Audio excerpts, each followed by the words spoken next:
the meantime, Southwest presidential aspirants on the platform of the All Progressives Congress APC also met in Lagos ahead of the party primaries, which will hold later this month. Vice President Yemi Osinbajo, the national leader of the party and former Lagos Governor Bola Tinubu, alongside other top Southwest leaders, were in attendance at that meeting. Two notable leaders and former governors, Chief Olusegun Oshoba and Chief B.C. Akande, were the conveners of the meeting. Party leaders in the zone have expressed concern about the number of aspirants from the region, saying it might jeopardize their chances during the party primaries. Still on matters concerning the ruling party, a report by Arise News' sister platform, This Day newspaper, shows that the All Progressives Congress, APC, may have raked in over 30 billion naira from the sale of nomination and expression of interest forms. The party began selling the forms just over a week ago, and the collected funds will seem to be added firepower for the party to face the 2023 general election.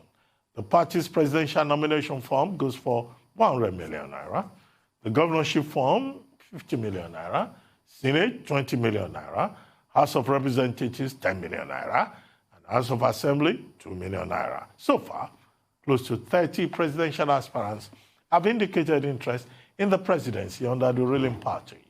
As more contenders join the race or drop out of the race, the figures will either go up or come down.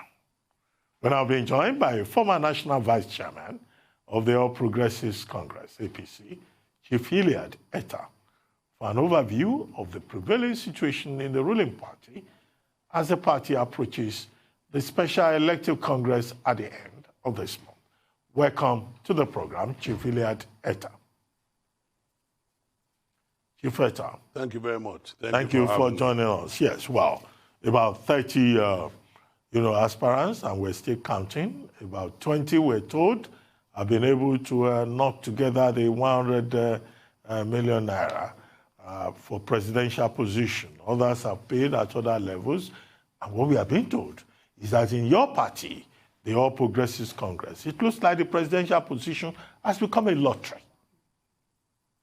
Guilty as charged, because it looks like everybody is just buying the form as if, they are buying, what is that thing that children eat? Indomie.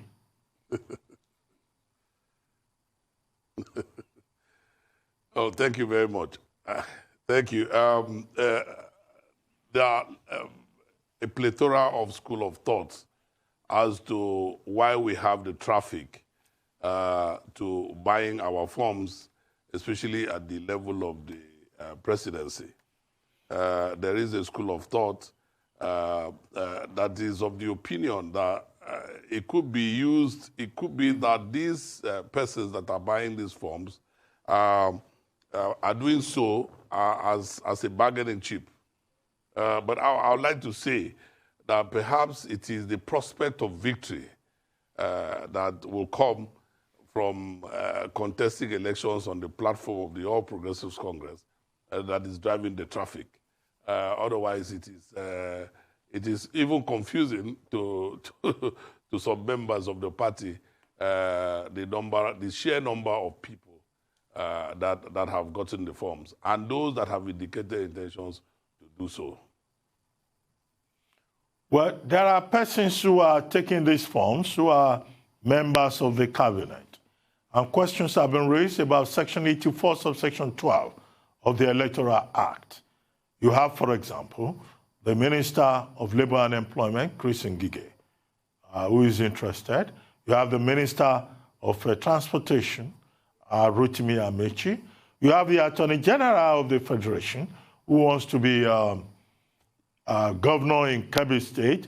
And all of these persons, you have also the Minister of State for Education, Emeka Nwajuba, who are in the government, and they're saying they will not leave because they are relying on Section 66 of the Constitution. But the party, we're told, has given a directive that if you are interested in a position, you should leave. And these persons are saying they will be there. The most scandalous one, if I may put that up, is that of the allegation that the CBN governor of the central bank, of a body that is supposed to be independent, we're told that he too has taken forms. Will he combine being a presidential aspirant with management of monetary policy of Nigeria? So what's going on in your party? Well, first of all, let me say that I'm not aware of the directive of the party. I haven't seen the document, so I cannot attest to the veracity of that story. But I would like to say that those who are serving in government and would want to contest elections, it is morally wrong for them to still remain in government, even if the matter is in court. I think they should show leadership and should show the fact that this must be, it's a government of progressives, and we should show that we have respect for the rule of law. If anyone has any grounds against some aspects of the Electoral Act, it is important that they seek redress in court. And if they have done so, they should, first of all, obey the law and then wait for the outcome of judicial pronouncements. I think it is absolutely wrong for them to be in government, and till now, even when they have indicated intention to run for offices in the next few days, contest primaries in the next few days, I think it is wrong. Okay, well, and again, let me also say about the central bank governor. I read in the social media, I'm not too sure whether it is also in the main media, that he rejected the form as presented to him by some group of Nigerians.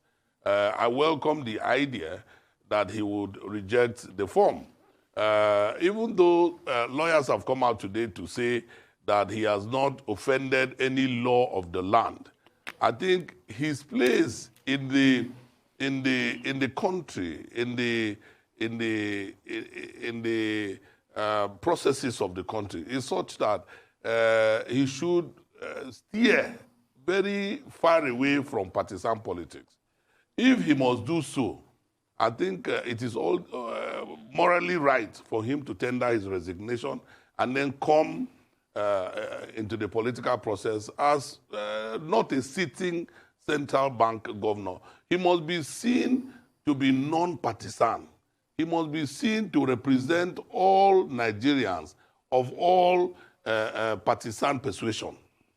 So for him, if it is true that he is not seeing this ambition, then I would encourage him to resign his governorship and then come out as a politician or someone who is seeking a political office. That is what he should do at this point.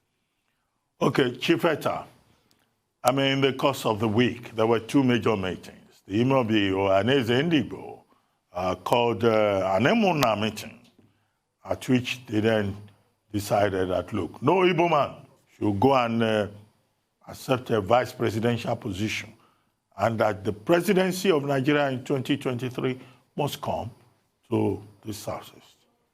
There was also a similar meeting on the platform of the APC in the Southwest, where, Southern stakeholders also resolved that the presidency must come to the South, and that, look, the Southwestern aspirants should behave like brothers, although we don't have the full details yet of that particular meeting. But what are your thoughts on zoning? Because the Northerners, the Northern Elders Forum, the ACF, they've come out to say you cannot blackmail the North. Please go ahead. I have often said that every Nigerian who is politically conscious is a proponent of zoning.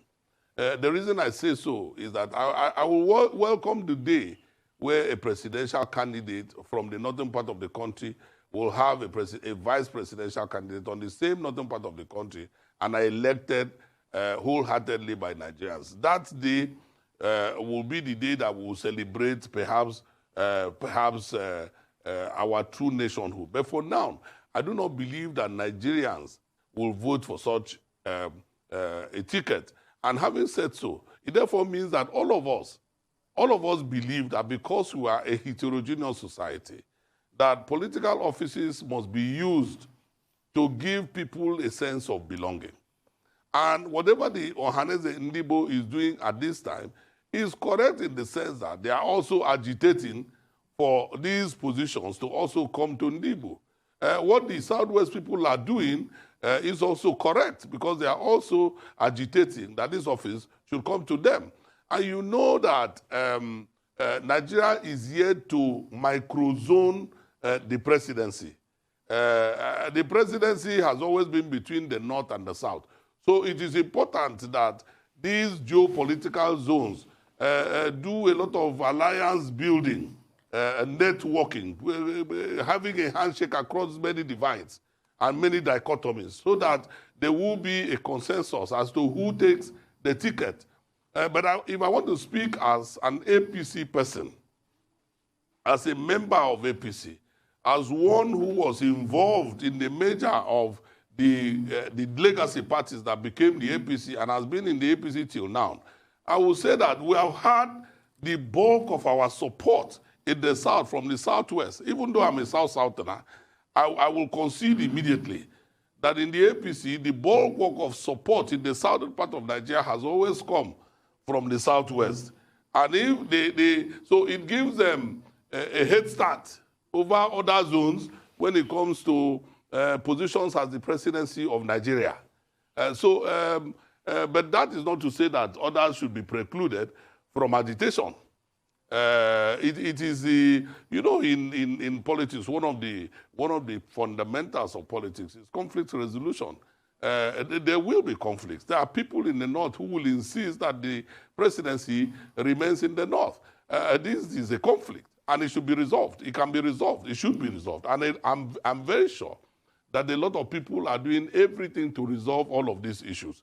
Now, whether it will be resolved before the end of the primary season or not is the one that I cannot determine. But I know that a lot of Nigerians are involved in fence mending, in alliance building, in networking, in interactions, interactive, engagements. Is going on all over the country.